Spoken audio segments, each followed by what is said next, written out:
Jaya Radha Madhava Kunda Bihare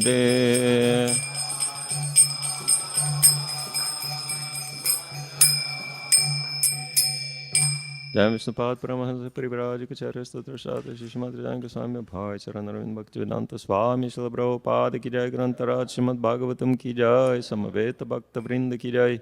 All glories to the assembled devotees. All glories to Shri Guru and Shri Gauranga.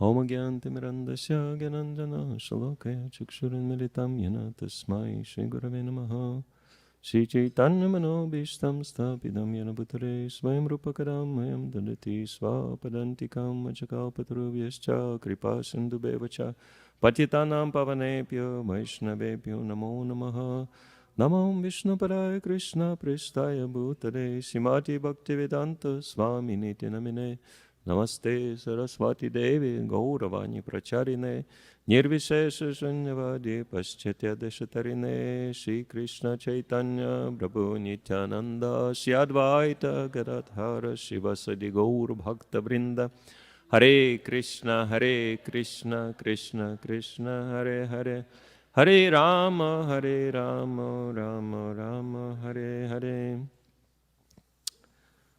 So we continue reading from the 10th Canto of Srimad-Bhagavatam Chapter 3, the birth of Lord Krishna. Today we will be reading texts 34 and 35, out of which 34 we will chant responsively. And before I begin, I wanted to ask all the blessings from the Vaishnavas. And also, I feel like it would be a good thing to welcome back Mother Tadit, who came back from the holy places.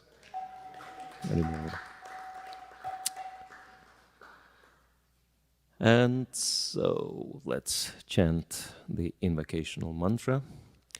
Om Namo Bhagavate Vasudevaya. Om Namo Bhagavate Vasudevaya.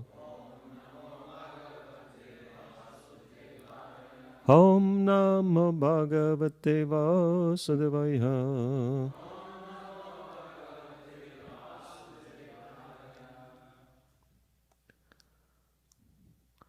Varshavata tapahima. Varshavata tapahima. Garmakala gunananu. Garmakala gunananu. Sahamana shvasarodha. Sahamana shvasarodha. Vinirduta manomalo. Vinirduta manomalo. Varshavata tapahima. Garmakala gunananu. Sahamana shvasarodha. Vinirduta manomalo. Please. Varshavata tapa.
Karmakala gunanana Samana Vinyarjatamanamalo. Ladies, please. Varshavatapahima Ramakala gunanana Sahamana Shvasaradha Vinyarjatamanamalo.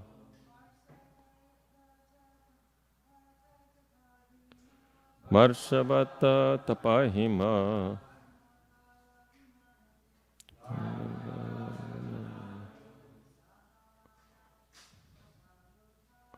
Manashvasavana Vinidatamanamala Marshavata tapahima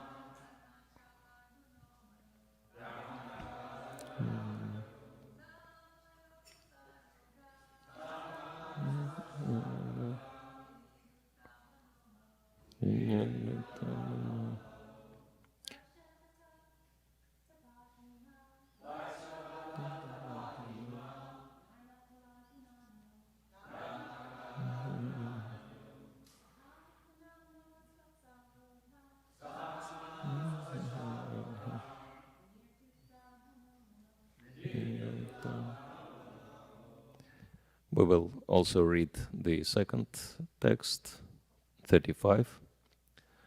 Shirna parna nila harav upas shantena chetasa matakaman abhipsanto mat ardhanam ihatu. Please repeat synonyms. Barsha, the rain. Vata, strong wind. Atapa, strong sunshine. Hima, severe cold. Garma, heat. Kalagunananu, according to seasonal changes. Sahamano, by enduring. Shvasarodha, by practicing yoga, controlling the breath. Vinirdhuta, the dirty things accumulated in the mind were completely washed away. Manamalo, the mind became clean, free from material contamination. Shirna, rejected, dry. Parna, leaves from the trees. Anila, and air.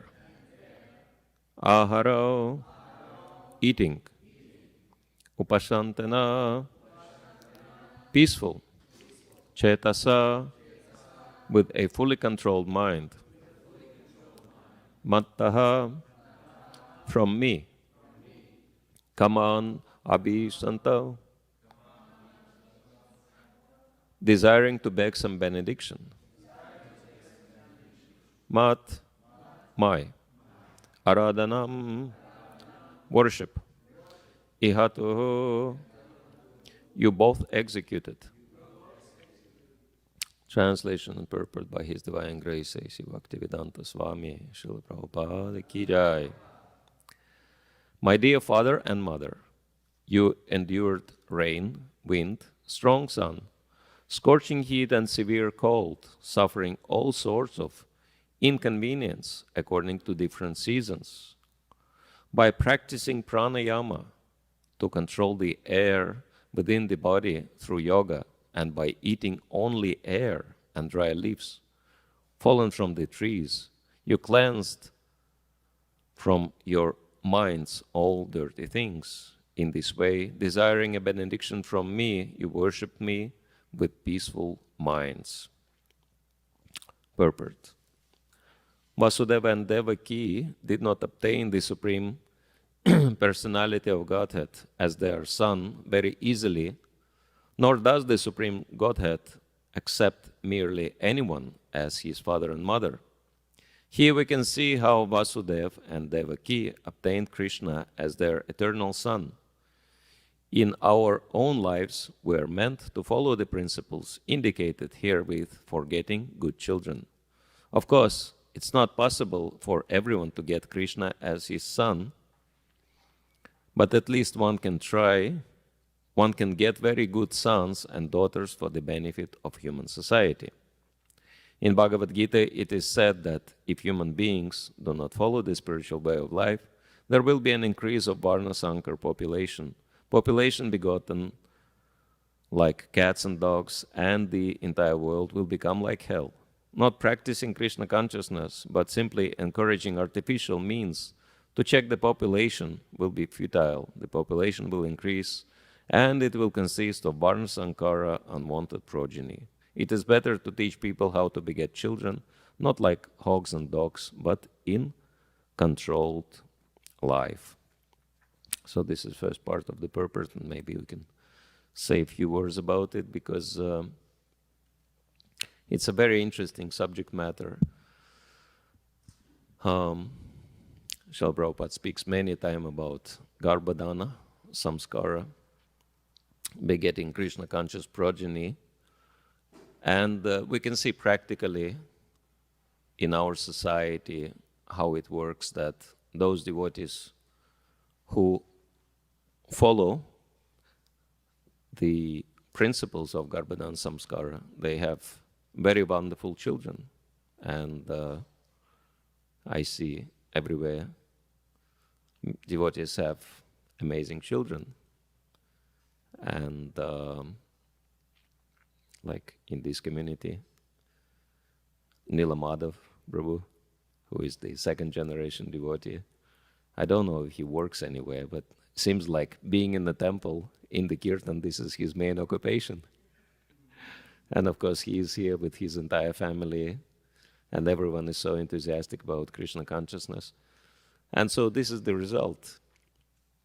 Of course, sometimes we can see that even in the material world, people don't even know about Garbha Samskara, but they sometimes get nice children. And it's called causeless mercy of the Lord. Without knowing it, somehow or other, they hit the exact day, the exact time when, they could beget really nice children. But it's like a gambling, and mostly, of course, it's a failure. Mostly the children who are born, they belong to this Varna Sankara category, and we can see horrible things which are happening on the planet now, that unwanted children, those who hate everybody, and they create hell on earth. But by following Krishna conscious principles, we can completely change it. And it's very interesting that, say, like coming from Russia and knowing very well Russian history, and it was quite demoniac in a sense, because communists were establishing themselves through horrendous bloodshed. Tens of millions of people lost their lives in civilian war when they tried to establish themselves. And the philosophy of communism is, of course, demoniac philosophy, as it is very nicely outlined in the 16th chapter of Bhagavad Gita. Someone who doesn't believe in God is a demon. And therefore we can see that they really wanted to make everyone equal, but on the bottom platform. They never wanted anyone thoughtful, they never wanted anyone independent, and therefore systematically they were destroying every intelligent, every thoughtful, anyone capable of anything, so to make sure that it's only like bottom level of the population left. And after doing that, And their philosophy was that anyone could run the country. But then they realized that after they destroyed every single potential leader, they realized, no, it doesn't, we still need leaders. And they started thinking, how do we restore the, good population?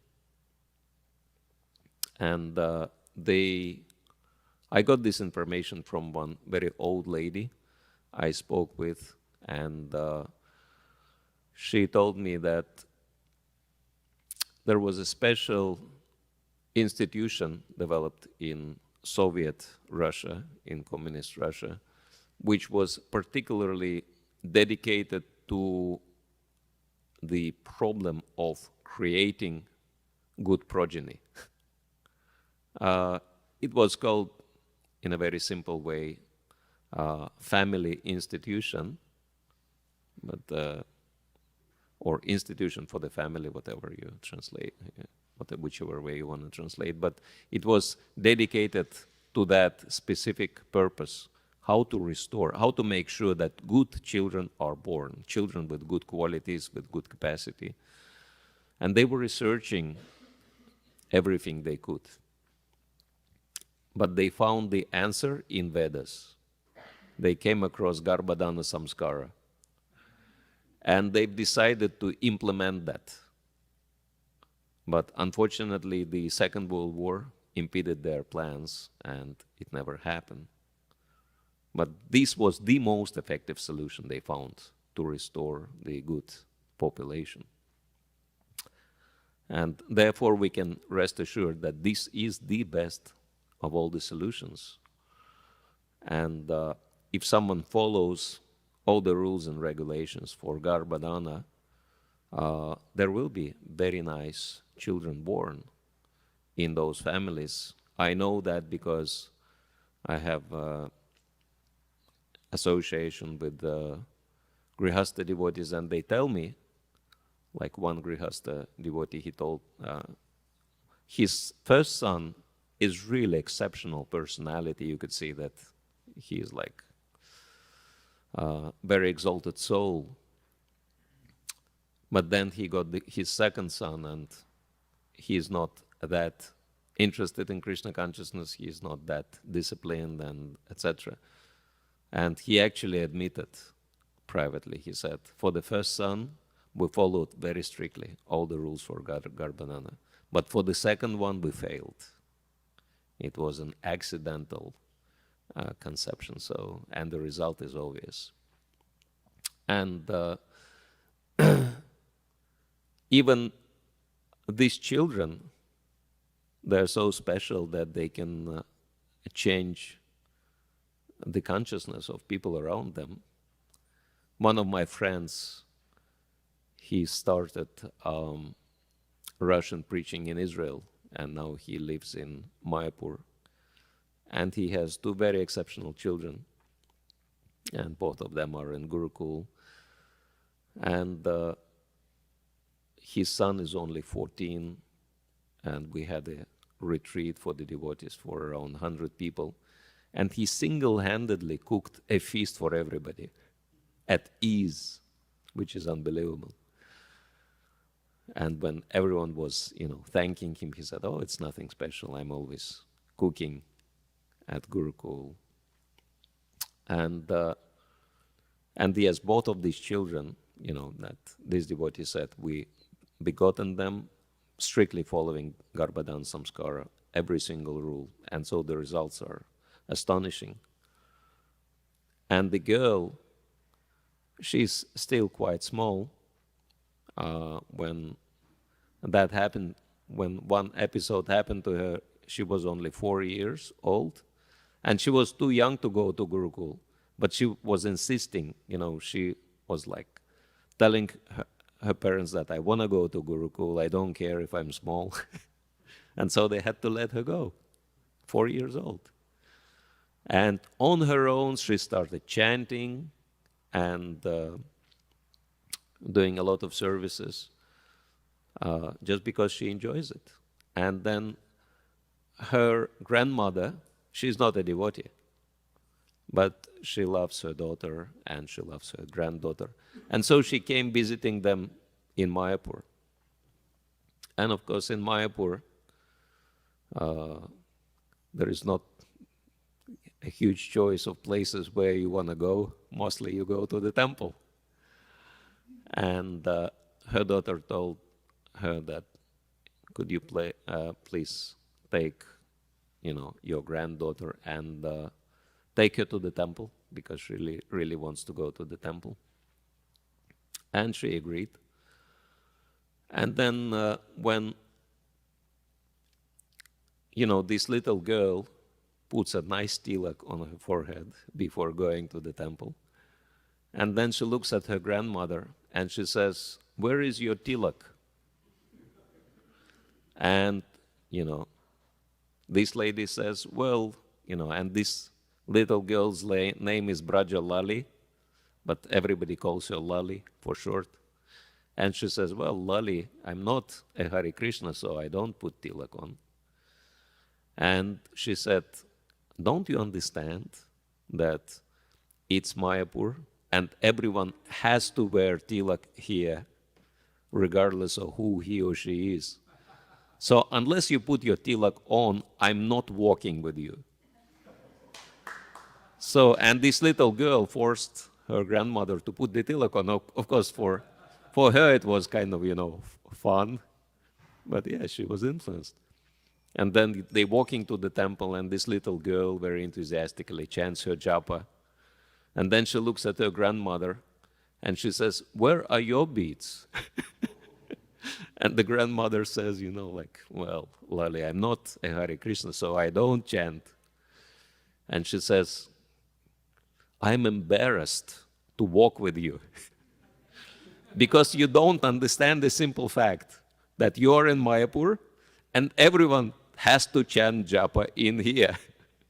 And she actually forces her grandmother to start chanting japa. And now she is a devotee. Now she follows everything. Because it all starts with chanting and everything else follows. So this is the power of Krishna consciousness. Even in such little children, they can change the consciousness of everyone around them. And this is a huge advantage we get from, by the mercy of Srila Prabhupada and by the mercy of Srimad-Bhagavatam and all other books, his teachings. And so we will continue reading from the purport. Human life is meant not for becoming a hog or dog, but for tapodivyam, transcendental activity, austerity.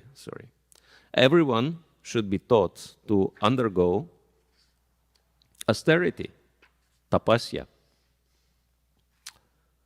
And those who know Bhagavatam can easily recognize which verse Srila Prabhupada is referring to in the purport, even though he is not quoting the entire verse.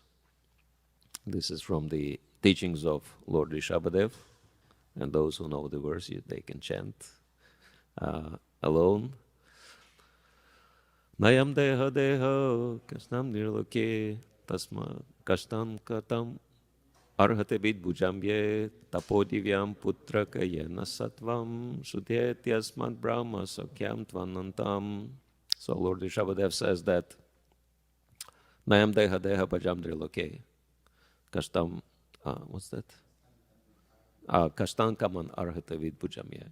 That those who take birth as human beings, they should not live like hogs and dogs. They should not live like animals.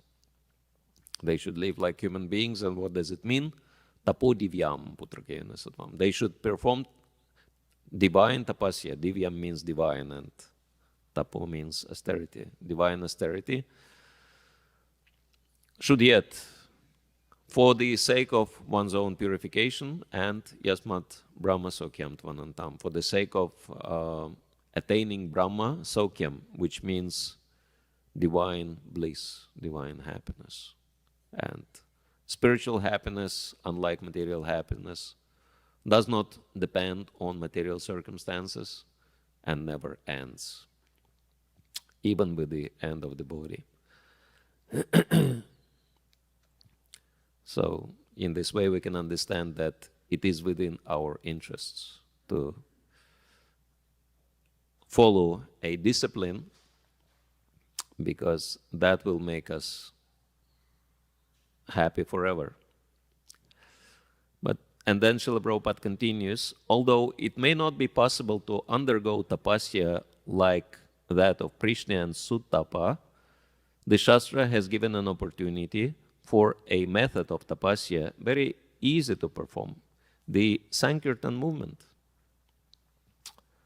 One cannot expect to undergo tapasya to get Krishna as one's child, but yet simply by chanting the Hare Krishna Maha Mantra, Kirtanat Eva Krishnasya, one can become so pure that one becomes free from all the contamination of this material world, Mukta Sangha, and goes back home, back to Godhead, Parambrajet.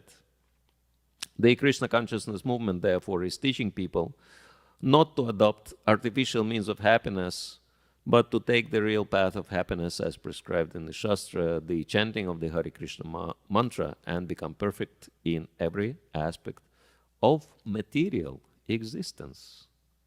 This is very amazing that we can be happy in the place of misery just by keeping in touch with Krishna, by association with Krishna through chanting the Hare Krishna mantra. And naturally, the kind of austerities Suttapa and Prishni were performing are unimaginable for vast majority of us. You know, living on the air and dry leaves and enduring severe cold and scorching heat. Interestingly enough, the very name Sutapa. Tapa means austerity, and Su means, you know, there are many, it is a prefix which intensifies the meaning of the word. So Sutapa means extreme austerity, one who is able to perform extreme austerity, or superior austerity, Sutapa. So he was performing austerity along with his wife for the sake of getting Krishna as a child. And these kind of people are very, very rare who can perform this kind of austerities. Only one category of people who are capable, or one nation who is capable to perform practically any types of austerities, is Bengalis. This is what I've noticed. And, you know, so many ISKCON devotees are commenting on that Bengalis are unbelievable. Not only they can perform very extreme austerities, but it doesn't even bother them. This is an amazing fact that one Bengali pujari was serving in Northern Ireland in a kind of very rundown temple with no heating in the winter, and running barefoot on the marble floor just with his chadar over his shoulders, serving the deities for like 12 hours a day with a big smile on his face. And Krishna Kshetra Maharaj, who used to be minister for deity worship at that time, he couldn't believe it. He said, how can you endure so much difficulties? And he just laughed and he said, okay, I think it's, you know, Krishna's will that he wants me to go through this austerity, so I guess I need some purification. That's their attitude. Or in the Tirupati temple in South India, devotees wanted to organize laddu, production and distribution laddu Mahaprasad, because so many pilgrims wanted it. But they couldn't find cooks who would be capable of making laddu, which involves dealing with a lot of heat in the kitchen, in the summer, because summers are very hot in South India. And so what was their solution? Get Bengali cooks. And so they stay in the kitchen for 12 hours a day, completely happy. So, and of course we know how many austerities Srila Prabhupada performed to establish this movement.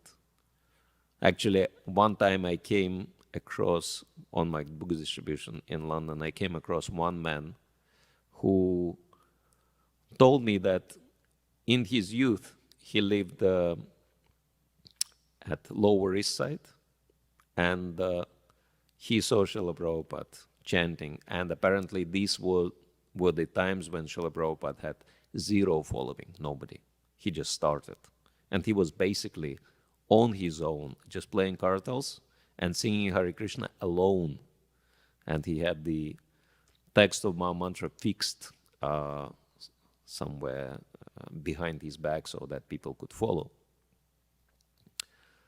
And he said, we as really like young boys, we were very surprised how this elderly Indian man can endure New York winter, dressed very lightly. Actually, what he said, that Prabhupada was bare feet. Probably not bare feet, but he had these light sandals or something on his foot. So he was not even dressed for the winter. And in elderly body, it's pretty hard to endure cold. Bhakti Maharaja once made the comment that we will never be able to understand what Srila Prabhupada went through until we hit 70. After 70, we can understand. I guess the only person who would be an authority on the subject here is Amala Bhakta Maharaj. But unless you are 70, you wouldn't be able to understand what Srila Prabhupada went through. At such an age, to be alone and perform all these austerities. And this man actually said, all of you Hare Krishnas, and he was not a devotee. He said, all of you Hare Krishnas, you live so comfortably now, and you are spread all over the world, but you all owe to this old man. Because he went through so much hardships to establish, the movement, which is true. And of course, Srila Prabhupada is transcendental personality, but probably, the fact that he belonged to Bengali, he had Bengali background, did help, to withstand all these impossible austerities. That some of those austerities he didn't even want to talk about with the devotees, not to scare them too much. And we know that he did it happily without ever complaining, which is very amazing. Like one devotee who was witnessing, who was present at the very first class Srila Prabhupada gave in Bombay on the Juhu land.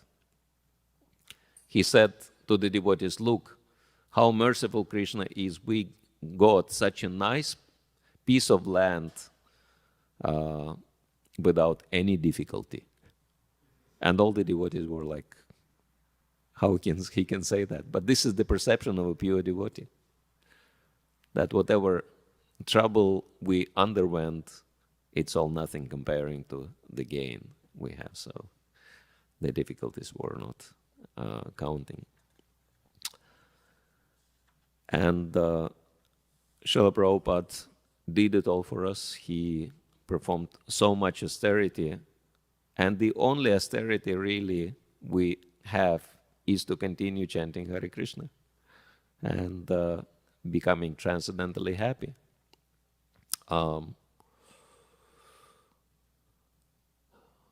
And someone may say, it's not an austerity as such. What is so austere about chanting, dancing, feasting? These are pleasures. But actually, these are transcendental austerities because they're all meant to please the Supreme Lord rather than pleasing ourselves. And therefore, it says that it's easier to, sleep on the nails or stand submerged like neck deep in the freezing water than attend Srimad-Bhagavatam class every day. Attending Srimad-Bhagavatam class is greater austerity. Why? Because it's meant for pleasing Krishna, whereas those other austerities, mostly they're just meant for material gain. And we can see that in the material world, some people perform unimaginable austerities for the sake of material gain. But they would not be able to follow the process devotees follow, because it's completely selfless. It's meant for Krishna's pleasure. And the only way we can do it, because for Kali Yuga it's really impossible to do. For Kali Yuga it's really impossible to become completely selfless like that and dedicate ourselves to the service of the Lord. And there is only one solution in Kali Yuga, that we do it together. That's why our movement is called Sankirtan movement. This is the power. Strength in numbers, as Prabhupada was saying. The more, the merrier.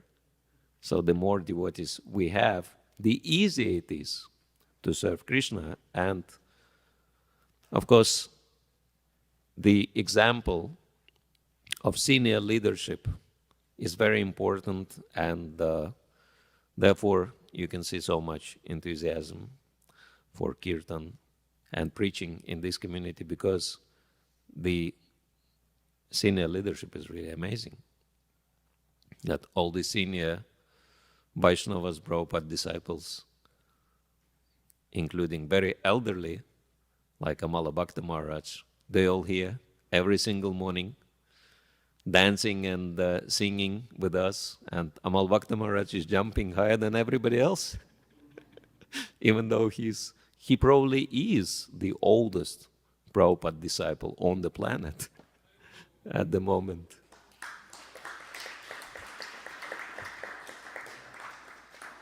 And still dancing. So example is everything. And if we follow Prabhupada's teachings very faithfully and show very nice example, we can, and we actually already do, change the world to a very large extent. And it will take just a little bit more, just a little push to make it happen. That what Prabhupada came to do will happen. And it might even happen sooner than we think. I am completely convinced of that. So, thank you all very much. Hare Krishna. So, if there are any questions, comments, suggestions, complaints, Sankarshan Prabhu, do we have microphone?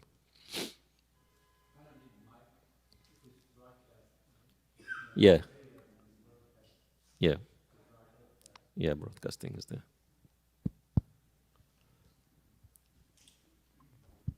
So you gave nice examples about these Bengalis, how tough they are to do these austerities. What about us poor souls who are not Bengalis? What about those who are not Bengalis and who are not capable of performing austerities? Well, chanting Hare Krishna is easy. And we only need to be in a good association of devotees. And that's why any sincere Vaishnava prays just for one thing. Let me always remain in a good association of very sincere devotees, because this is the guarantee that we can continue no matter what happens. Thank you. Archita Prabhu.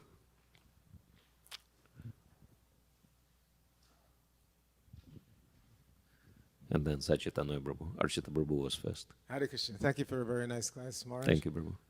I think Sankarshan Prabhu knows the answer to his own question. There's that nice verse, Narada Muni, Aradhyate yadiharim tapasa tatakim. Naradhyate yadiharim tapasa tatakim. That if you know to worship Krishna and you actually worship Krishna, then what is the use of austerities? And if you don't worship Krishna, then what is the use of your austerity? Yes. So that is the answer for us. Prabhupada gave us the path of direct worship of Krishna, so there's no use nor need for I mean, superficially, sometimes you may be put into a situation where you have to be a little more austere than usual. But in general, if you're worshiping Krishna, and if you know that Krishna is inside everything and outside of everything, then there's no need for performing austerities. Yes. Prabhupada pointed out the gopis did not perform any austerities. They were not standing on their heads. They were not sitting in cold water. But they worked for Krishna and thought of Krishna while they were working. So that's the key for us. Keep working for Krishna. Prabhupada said, working samadhi. Yes, you should be in samadhi on Krishna, but work. So working samadhi, while you're working, you're thinking of Krishna, and that's our austerity. Whatever the spiritual master asks you to do, whether it's distributing books or cleaning the temple or producing the books or whatever, do it and think of Krishna, and that is your austerity. Thank you, Prabhu. Yes, we're not looking for austerities because material world is a austere place anyway, and so even without us looking, there will be some difficulties. But when those difficulties come, if we are in the association of devotees, actually those difficulties can turn in bliss. Like early Russian devotees who went through a lot of hardships, as we know, and sometimes just by reading something like Salted Bread book, we may think, how these devotees could endure all these things. But if you talk to them, they would say these were the most blissful days in their Krishna consciousness because they were all together and they were always thinking of Krishna. Because the only two, the only two categories of personalities they could count on in their lives were Krishna and each other. And so that created such a sweet atmosphere, such an amazing family relationship between the devotees, made them so close to each other. When I first came across those devotees, I just couldn't believe how amazing these people are. And, they are ready to give up their lives for each other without thinking for 1 second. And I never saw anything like that. So I was so impressed, I thought, I want to dedicate my life to serving these people. Okay, well, Sachitanya Prabhu was first, but maybe we can give to Amala Bhakta Maharaj because he's senior. So,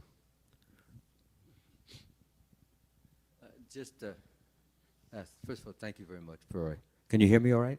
Yes, thank you, Maharaj. Thank you very much for some very interesting and enlightening points that you've made in regard to austerity. I would just like to make one little comment since I myself do practice it to some degree. In regard to walking barefoot in the cold, at first it's very difficult. For 2 to 3 weeks, it could be very, very piercing, pinching, needle-like. But after that, it's no longer an austerity because your feet become very leather-like. Seriously. You develop a callus on the surface, and you hardly even feel the cold. You feel it slightly, but hardly. So what I'm saying is that what is austerity for 2 or 3 weeks then becomes non-austerity for the rest of the time that you practice it. Wow. And that goes for any type of austerity. After a while it becomes, like you were mentioning, the persons, they laugh and they don't feel it because they get used to it. So for those who are a little bit timid and hesitant to want to do that, will always be austerity. But for those who undergo it, it's not austerity. Because after a while, it's not even enjoyment, it's just what they do. And they said it as, to some extent, for those who want to practice, that it's an example. But as I said, one has to be very careful with austerity, because you could become very proud, very puffed up. Oh, I can do this and they can't. Oh, I'm superior, they're inferior. This goes on psychologically, sometimes consciously, but most of the time subconsciously. Now, therefore, even though you may be doing it in order to gain spiritual advancement, as long as those ideas percolate through the head, I'm doing what they don't do. I'm higher, I'm greater, I'm bigger, I'm better. As long as those ideas come, or look at him, look, wearing all those heavy socks, wearing all those long underwears, as long as those types of thoughts come through the mind, this is another form of pride. And pride goes before the fall.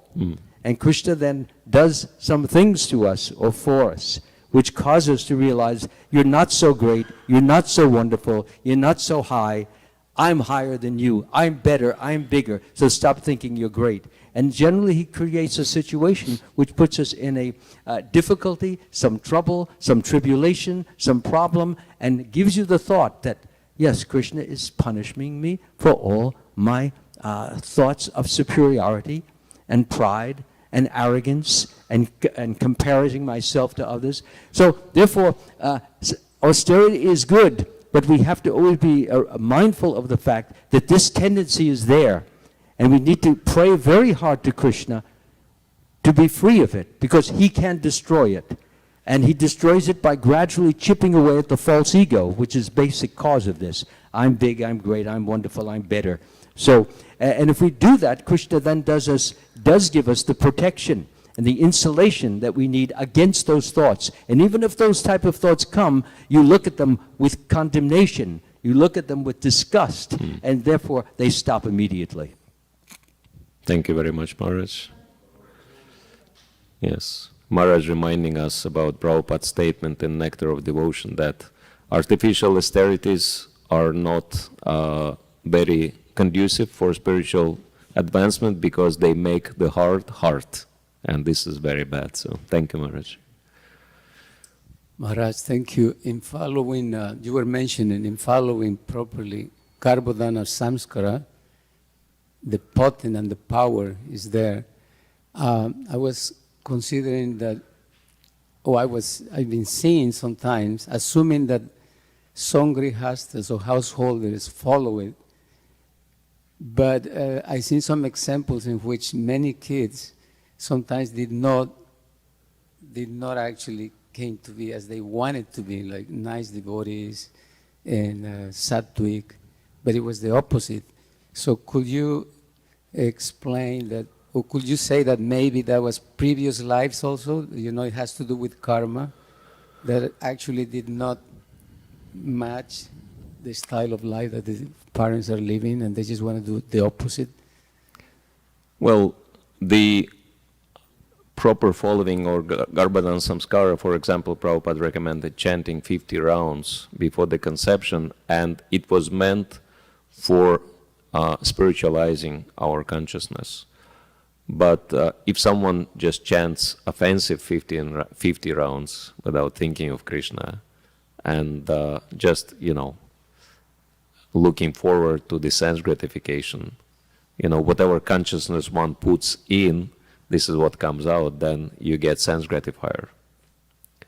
And so pure consciousness means that we do the conception not for our sense gratification, but for giving birth to a very wonderful devotee of Krishna, and think of Krishna and think of the child whom you want to become like first-class devotee. So we have externals like chanting, but we have consciousness which goes along with it. And unfortunately, many times devotees, they think that just a ritual will produce the result. No, not necessarily. It's consciousness which is very important. The mind is very important. Can also karma plays a good role, like previous lives, that the parents have to go through some struggles and maybe some suffering there? Yeah, of course, yeah. Karma is always there. And karmani nirdahati kintu cha bhakti bhajam, that karma can be neutralized only by bhakti bhajam, by serving Krishna with love. So, of course, if we are not serving Krishna with love, if we just following it in a ritualistic way, expecting some, results for ourselves, selfish results, it may not work the way we want, and it may result in disappointment. Thank you. Thank you, Prabhu. All right, so thank you all very much for your kind attention. Grantaraj Srimad-Bhagavatam ki jai, Srila Prabhupada ki jai, Gaur Premanande.